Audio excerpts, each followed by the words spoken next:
آج میں 4 سال کے بعد اپنے گھر لوٹا تھا۔ جیسے ہی گھر میں داخل ہوا، نہ سلام نہ دعا۔ ابا نے آگے بڑھ کر مجھے گلے لگا لیا، گلے میں ہار ڈال کر بولے، شادی مبارک ہو۔ جب سے تیرے آنے کی تاریخ پتہ چلی تھی نا، میں اور تیری ماں تیری دلہن ڈھونڈ رہے تھے، پر ہم نے سوچا تھا کہ جیسے ہی تو حویلی میں قدم رکھے گا تیری شادی شازیہ بیٹی کے ساتھ کر دیں گے۔ ابا تو خوشی سے بتا رہے تھے، مگر میرا تو دل جیسے دھڑکنا بند ہو چکا تھا۔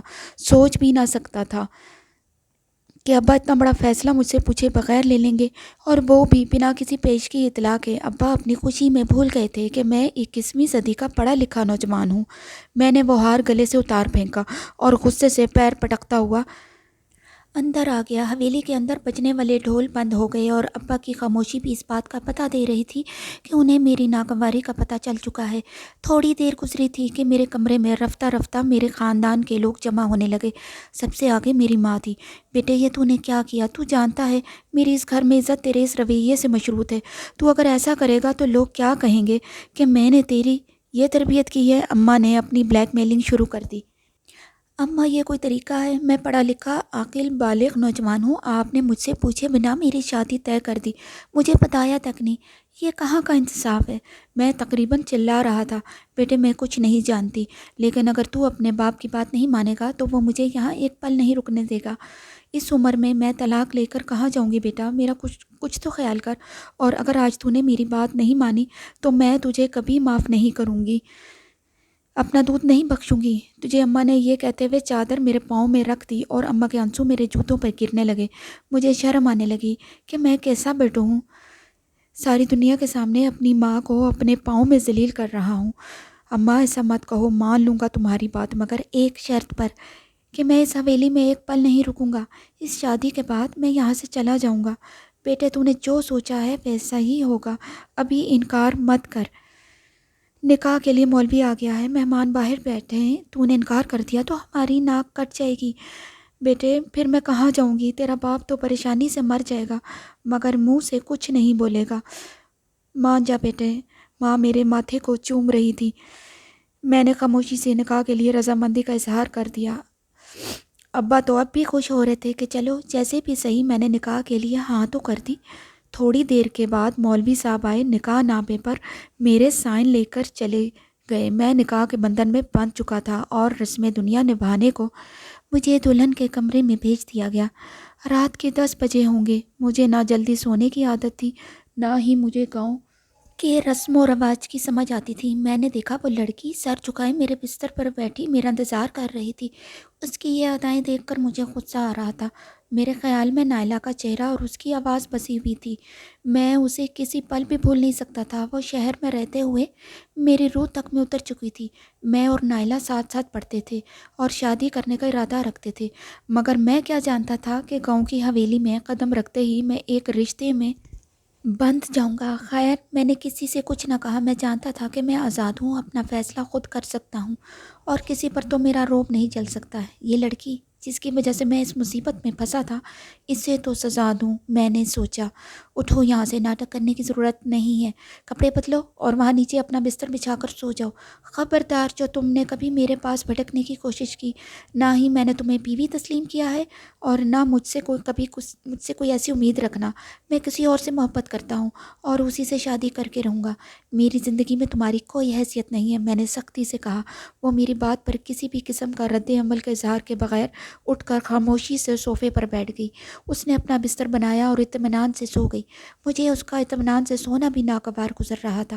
میں نے سوچا تھا کہ میں اس سے زیادہ اذیت دوں گا تاکہ اسے سمجھ آئے کہ میں شاہ زیب سے شادی کرنے کی سزا کیا ہے، مگر صبح جب میری آنکھ کھلی تو سارا کمرہ صاف تھا۔ اس کی چوڑیاں، کنگن وغیرہ اس نے سلیقے سے رکھ دیے تھے۔ میں اپنے کپڑے تبدیل کر کے ایک کالی سی چادر اوڑھی وہ میرے ہی پاس بیٹھی تھی، جبکہ اس نے اپنا بستر بھی سمیٹ کے رکھ دیا تھا کہ کسی آنے والے شخص کو اندازہ نہ ہو جائے کہ ہمارے بیچ کیا چل رہا ہے۔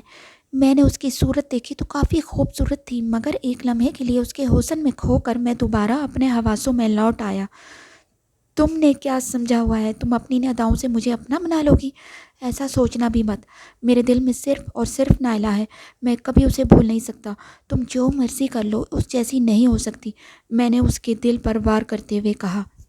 اس کی آنکھوں میں ہلکی سی نمی اتری تو جیسے میرے دل کو سکون ملا۔ میں اٹھ کر فریش ہونے چلا گیا، واپس آیا تو وہ بھی تیار ہو چکی تھی۔ بلا شبہ وہ بہت خوبصورت لگ رہی تھی، گلابی جوڑے میں اس کا حسن تو اچھا ہو گیا تھا، مگر میں اسے ہر طرح سے نظر انداز کر رہا تھا۔ میں نے اسے ایک نظر دیکھا اور بنا اسے کچھ کہے دروازے سے نکل گیا۔ وہ بھی میرے پیچھے پیچھے ناشتے کی میز پر آ گئی، سب ہمیں شادی کی مبارکباد دینے لگے۔ وہ بھی ایک دن کی دلہن کی طرح شرما رہی تھی۔ میں اس کے رویے سے یہ جان گیا تھا کہ وہ سب کو یہ بتانے کی کوشش کر رہی ہے کہ ہم دونوں کے بیچ سب کچھ بہت اچھا ہے، مگر میں کسی کی پرواہ نہیں کر رہا تھا، بلکہ میں تو واپس شہر جانے کے بارے میں سوچ رہا تھا۔ نائلہ کا فون رات کو آیا تھا۔ میں نے اسے اپنی شادی کے بارے میں کچھ نہ بتایا۔ وہ پہلے کی طرح بات کر رہی تھی، نہیں جانتی تھی کہ میری زندگی میں کتنی بڑی تبدیلی آ گئی ہے، مگر اب اس سے زیادہ دیر چھپنا ممکن نہیں تھا۔ وہ مجھے بار بار شہر بلا رہی تھی۔ ناشتہ وغیرہ کر کے مہمانوں سے فارغ ہوا تو ولیمے کا فنکشن شروع ہو گیا۔ ولیمے کو اور باقی شادی کی رسومات کو مکمل ہونے میں 2-3 دن لگ گئے۔ 2-3 دن بعد جب ہنگامے ٹھنڈے ہوئے تو میں نے شہر جانے کے لیے اپنا بیگ باندھنا شروع کر دیا۔ اپنی تیاری مکمل کر کے ابا جان کو خدا حافظ کہنے آیا تو وہ بڑے اطمینان سے بیٹھے تھے۔ کہاں جا رہے ہو بیٹا؟ انہوں نے گہری نظر میرے بیگ پر ڈالتے ہوئے کہا۔ ابا جان، آپ نے کہا تھا کہ میں اس لڑکی سے شادی کر لوں۔ شادی تو میں نے کر لی ہے، مگر اب میرے یہاں رہنے کا کوئی جواز نہیں بنتا۔ مجھے شہر میں بہت سارے کام نپٹانا ہے، مجھے جانا پڑے گا، ورنہ میرے لیے مشکل ہو جائے گی۔ میرے کلینک میں میرے کافی سارے مریض ہیں جن سے میں نے کمٹمنٹ کی ہوئی ہے، ان کے پاس بھی تو جانا ہے، ان کو کوئی اور ڈاکٹر دیکھ لے گا بیٹا۔ ابا جان نے اطمینان سے کہا۔ نہیں ابا، میرا کلینک ہے، وہاں پر میں سب کچھ ان پر نہیں چھوڑ سکتا۔ بیٹا وہاں پر کلینک ہے نا، میں تمہیں یہاں ہاسپٹل بنا کر دے دوں گا، کوئی ضرورت نہیں شہر جانے کی۔ ابا شہر کی بات اور ہے، مجھے اپنی پریکٹس کرنی ہے۔ تو پھر ٹھیک ہے، تم شازیہ کو بھی اپنے ساتھ لے جاؤ گے، لیکن آج نہیں۔ میں خود شازیہ بیٹی کو تمہارے ٹھکانے پر چھوڑ کر آؤں گا اور دیکھوں گا کہ تمہارا رویہ اس کے ساتھ کیسا ہے۔ ابا نے بات کہی تو میرا دل بجھ گیا۔ میرے فلیٹ پر تو نائلہ بھی تھی۔ اپنے ابا کے سامنے شہر جاتا، نائلہ کو فلیٹ سے نکلنے کا کہتا تو وہ بھی بری بات تھی، اور اپنی اس گاؤں کی بیوی کو لے کر میں وہاں رہنے سے تو رہا۔ ابا کی بات پر میں لاجواب سا ہو کر رہ گیا، چاہ کر بھی شہر نہیں جا سکتا تھا۔ مگر اگلے دن ابا کا کوئی کام پڑ گیا، وہ کسی کام سے دوسرے شہر چلے گئے۔ مجھے موقع مل گیا۔ میں نے دل میں سوچا کہ آج تو شازیہ بیگم کا کام تمام کر کے ہی رہوں گا۔ میں نے اسے کبھی محبت سے بات نہیں کی تھی، مگر میں جانتا تھا کہ میں اس سے ذرا سی محبت جتاؤں گا تو وہ موم کی طرح پگھل جائے گی، اور پھر میں نے ایسا ہی کیا۔ وہ سجی سوری کسی پھول کی کلی کی طرح رہتی تھی۔ میں نے اسے اپنے پاس محبت سے بلایا اور چاہت کے چند الفاظ کہے اور پھر اسے دودھ لانے کو کہا۔ وہ جلدی سے خوش ہو کر گرم گرم دودھ 2 گلاس میں لے آئی۔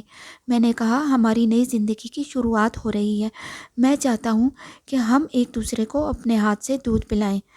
شازیہ کی آنکھیں چمکنے لگیں، یقیناً وہ یہی سمجھ رہی تھی کہ میں نے سب کچھ قبول کرنے کا فیصلہ کر لیا ہے، مگر وہ نہیں جانتی تھی کہ میں نے اس کے گلاس میں کون سی دوا ملا رکھی ہے۔ شازیہ نے اپنے چہرے پہ دوپٹہ رکھ لیا۔ آپ ادھر مڑیں، میں آپ کے سامنے نہیں پی سکتی، مجھے شرم آ رہی ہے۔ شازیہ کی بات سن کر میں دل میں ہنسا۔ آخری بار شرما لو، اس کے بعد تم کسی کو نظر نہیں آؤ گی، میں نے دل میں سوچا، اور دوسری طرف منہ پھیر لیا۔ تھوڑی دیر بعد شازیہ نے اپنا ہاتھ میرے سامنے کیا۔ اس کا مطلب تھا کہ شازیہ دودھ کا گلاس ختم کر چکی ہے۔ میں نے شازیہ سے محبت بھری باتیں کی، اور کچھ لمحے گزرنے کے بعد شازیہ کی طبیعت خراب ہونے شروع ہو گئی، اس کی آنکھیں بند ہونے لگی۔ میں نے آگے بڑھ کے اسے ہلایا جلایا، مگر اس کی سانس رک چکی تھی۔ جب میں نے دیکھا کہ میرا دوا کام کر چکی ہے تو دروازہ کھولا اور سب کو چیخ چیخ کر اکٹھا کر لیا۔ سب لوگ میرے کمرے میں جمع ہو گئے۔ کوئی شازیہ کو ہلا رہا تھا تو کوئی اسے تھپک رہا تھا۔ میں نے سب کو پیچھے کر دیا، دور ہٹو اس سے، اسے ہاتھ لگانے کی کوئی ضرورت نہیں، اسے بہت خطرناک بیماری لاحق تھی جس کی وجہ سے اس کی جان چلی گئی ہے۔ تم لوگوں میں سے جو بھی اسے ہاتھ لگائے گا اپنی موت کو دعوت دے گا۔ میں نے سب کو ڈرا دیا۔ سب لوگ میری بات کا یقین کرتے تھے کیونکہ میں خود ایک ڈاکٹر تھا۔ ظاہر تھا میں جو بھی بات کہتا تھا ان کو یقین آ جاتا تھا۔ ابا جان تو ابھی تک دوسرے شہر سے نہیں آئے تھے، وہاں سے آتے سمے ان کو تقریباً 8-10 گھنٹے لگ جاتے۔ تب تک میں نے ان لوگوں سے کہہ دیا کہ اگر شازیہ کی لاش کو مزید رکھا گیا تو ہو سکتا ہے کہ شازیہ کی بیماری پوری حویلی میں پھیل جائے، اس لیے بہتر یہی ہے کہ ہم لوگ جلد سے جلد اسے دفنا دیں تاکہ بعد میں کوئی بدمزگی نہ ہو۔ میری بات پر سب نے اتفاق کیا اور شازیہ کو دفنانے کے لیے زمین کھودنے لگے۔ میرے دل میں کوئی ملال نہیں تھا، میں تو بس نائلہ کے سپنے دیکھ رہا تھا۔ جانتا تھا کہ میں شہر میں جاؤں گا تو وہ میرا انتظار کر رہی ہوگی۔ لوگوں کے سامنے میں مظلوم بننے کا اور رونے کا ناٹک کر رہا تھا، مگر اداس ہوتا تو کبھی شازیہ کی چرپائی کے پاس بے بسی سے بیٹھ جاتا تھا۔ عورتیں مجھے دیکھ کے ہمدردی کر رہی تھیں کہ 2 دن کی دلہن اس کے ساتھ نہ رہی اور اس کی زندگی نے وفا نہ کی، مگر میں دل ہی دل میں مطمئن تھا۔ جانتا تھا کہ شازیہ کی موت کے بعد میری زندگی قدرے آسان ہو جائے گی۔ ابا نے تو اسے میرے سر پہ مسلط کر دیا تھا، مگر میں نے اپنی چالاکی سے اس سے جان چھڑا ہی لی، اس سے جان چھڑانے میں کامیاب ہو گیا تھا۔ تھوڑی دیر کے بعد شازیہ کا جنازہ اٹھنے کا وقت آ گیا۔ حویلی میں گویا کوہرام مچ گیا۔ ابا کے آنے سے پہلے ہی میرے کہنے کے مطابق شازیہ کو دفنایا جا رہا تھا۔ میں دل ہی دل میں خوش ہو رہا تھا۔ خیر، باقی سب مہمانوں سے فارغ ہونے کے بعد میں اپنی ماں کے پاس آ بیٹھا۔ ماں کے رو رو کر آنسو خشک ہو چکے تھے، جبکہ میری بہن تو شازیہ کی پکی سہیلی تھی، وہ اسے یاد کر کے رو رہی تھی۔ ان سب میں اگر کوئی خوش تھا تو میں تھا۔ سب مہمانوں سے فارغ ہونے کے بعد میں اپنے کمرے میں آ گیا۔ میں نے اپنے کمرے کو کنڈی لگائی اور سکون کی سانس لی۔ خدایا تیرا شکر ہے، میری اس چڑیل سے جان تو چھوٹی۔ اب میں جا کر نائلہ سے شادی کروں گا، اسے بتاؤں گا کہ میں نے اس کے لیے کتنی بڑی قربانی دی ہے۔ اپنے ہاتھوں سے اپنی بیوی کو دبا دی، اپنے ہاتھوں سے اسے دفن کیا۔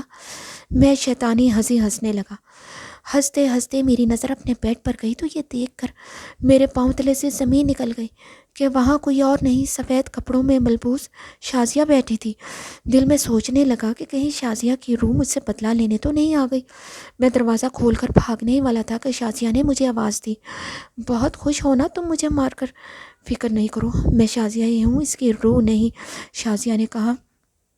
شازیہ تم یہاں زندہ ہو؟ میں نے حیرت سے پوچھا۔ کیوں افسوس ہو رہا ہے تمہیں کہ میں زندہ ہوں؟ شازیہ نے بے نیازی سے پوچھا۔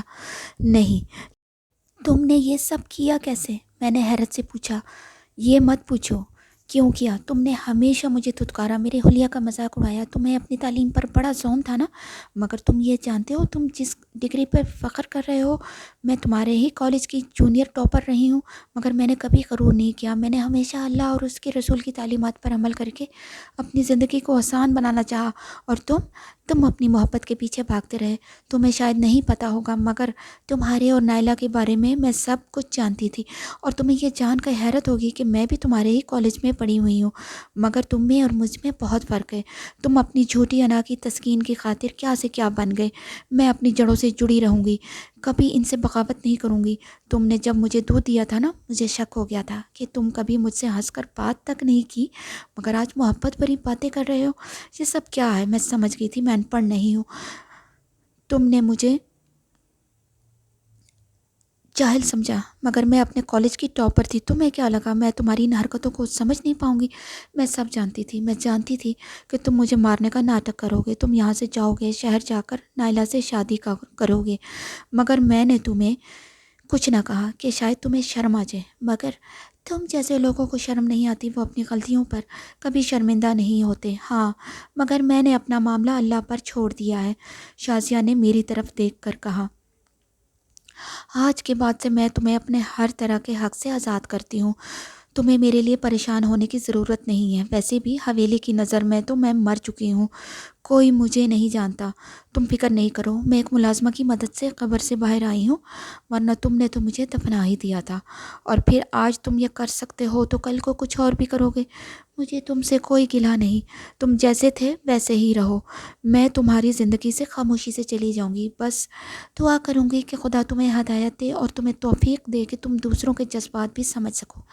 یہ کہہ کر شازیہ رکی نہیں، اس نے خود کو چادر میں لپیٹا اور دروازے سے حویلی سے نکل گئی۔ میں اسے دیکھتا رہ گیا، سوچ بھی نہیں سکتا تھا کہ وہ اس قدر پڑھی لکھی اور سمجھدار ہوگی۔ مجھے پچھتاوا ہونے لگا کہ یہ میں نے کیا کر دیا۔ اگر شازیہ کو میری حقیقت کا علم ہو گیا اور وہ سب کو بتا دے گی تو کیا ہوگا، لیکن میں جانتا تھا وہ ایسا نہیں کرے گی۔ پھر ایسا ہی ہوا، اگلے دن وہ مجھے وہاں نظر نہیں آئی۔ ماحول میں ابھی تک سوگواری تھی، سب لوگ مجھ سے ہمدردی کر رہے تھے۔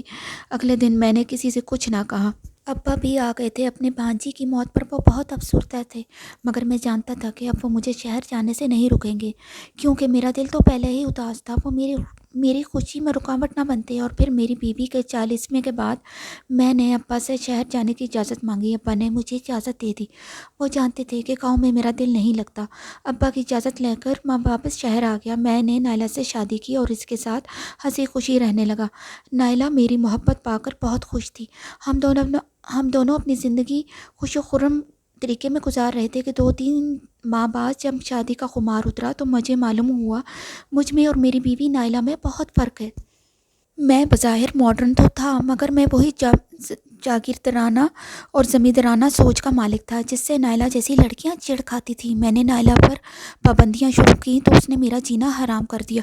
وہ کپڑے بھی ایسے پہنتی تھی کہ میں شرم سے پانی پانی ہو جاتا تھا۔ میں اس سے کچھ نہ کہہ پاتا اور وہ بھی میری اس مجبوری کا بھرپور فائدہ اٹھاتی۔ کہتی تم تو جانتے تھے کہ میں اتنی ماڈرن ہوں، اب پھر کیوں منہ بنا رہے ہو، کیوں اس بات کے اوپر مجھ سے لڑتے ہو کہ میں تمہاری بات نہیں مانتی؟ کیا تمہیں نہیں پتا تھا کہ تمہاری بیوی کس شخصیت کی مالک ہے؟ وہ یہ باتیں کہتی تو میرا دل کٹ جاتا۔ کیسی باتیں کرتی ہو نائلہ، پہلے بات اور تھی، اب بات اور ہے۔ اب تم میری بیوی ہو، تمہیں میرے مطابق چلنا چاہیے۔ مگر نائلہ میری کوئی بات نہ سنتی۔ رفتہ رفتہ ہمارے لڑائی جھگڑے بڑھنے لگے اور اس سے پہلے کہ ہم لوگ اپنی راہیں جدا کرتے ہم دونوں کے بیچ ننا مہمان آ گیا۔ نائلہ امید سے تھی، میں اسی وجہ سے اس کا رویہ برداشت کرتا۔ میں جانتا تھا کہ نائلہ کو اس وقت سکون کی ضرورت ہے۔ میں نے نائلہ سے ہر طرح کا تعاون کیا۔ بچے کی پیدائش کے بعد نائلہ کا رویہ مجھ سے بدل گیا۔ وہ پھر سے اپنی پرانی روش پہ اتر آئی۔ میں اسے کسی بات کے لیے منع کرتا تو وہ مجھ سے لڑ پڑتی۔ اب مجھے اس بات کا بھی ڈر تھا کہ نائلہ اب بیٹی کو بھی اپنے جیسا ہی بنائے گی۔ میں نہیں چاہتا تھا کہ میری بیٹی نائلہ جیسی بنے۔ اب مجھے اندازہ ہو رہا تھا کہ گاؤں کی عورتیں اور رسم و رواج ہم مردوں کے لیے کتنے ضروری ہوتے ہیں۔ نائلہ میری ذرا بھی عزت نہ کرتی۔ پھر ایک دن میری زندگی میں وہ واقعہ ہوا جس نے سب کچھ بدل کے رکھ دیا۔ ہماری اینیورسری کا دن تھا۔ نائلہ نے مجھے پیار سے کیک بنا کر دیا۔ میں نے کیک کھایا تو طبیعت بوجھل ہو گئی۔ پھر کافی دیر کے بعد جا کر احساس ہوا کہ میں نے کچھ غلط کھا لیا ہے۔ دوڑا خود ہی ہاسپٹل گیا، مگر کچھ ہوش نہ رہا کیونکہ میں زہریلا کھانا کھا چکا تھا۔ اور ظاہر ہے یہ زہریلا کھانا دینے والا کوئی اور نہیں، میری اپنی بیوی نائلہ تھی۔ سوچ بھی نہیں سکتا تھا کہ نائلہ اس قدر بے رحم اور شفاق نکلے گی۔ میں بچ تو گیا تھا، مگر اس کے بعد ہمارا رشتہ نہ بچ سکا۔ نائلہ نے میری جائیداد پر قبضہ کرنے کے لیے مجھے ویسے ہی زہر دیا تھا جیسے میں نے شازیہ کو دیا تھا۔ مجھے شازیہ کی رہ رہ کے یاد آ رہی تھی۔ کافی عرصہ اسے ڈھونڈتا رہا۔ بالآخر شازیہ مجھے نفسیات کے ایک ہاسپٹل میں ملی۔ میں اس سے مل کر بہت رویا، اس سے معافی مانگی، کہا کہ وہ مجھے ایک موقع اور دے دیتے۔ مگر شازیہ کہنے لگی اگر تم نے مجھ سے دوبارہ رابطہ کرنے کی کوشش کی تو میں یہاں سے بھی چلی جاؤں گی۔ میں اب بھی جانتا ہوں کہ شازیہ کہاں ہے، وہ میری بیوی ہے، مگر اس پر میرا حق نہیں رہا۔ میں کس کو کس منہ سے کہوں کہ میں نے شازیہ کو اپنے ہی ہاتھوں زہر دیا تھا۔ گھر والوں کی مدد تو لے نہیں سکتا، لیکن میں کہانی سننے والوں سے اس بات کی توقع کرتا ہوں کہ وہ اپنی رائے کا اظہار کر کے میرے فیصلے کو ضرور آسان بنائیں گے۔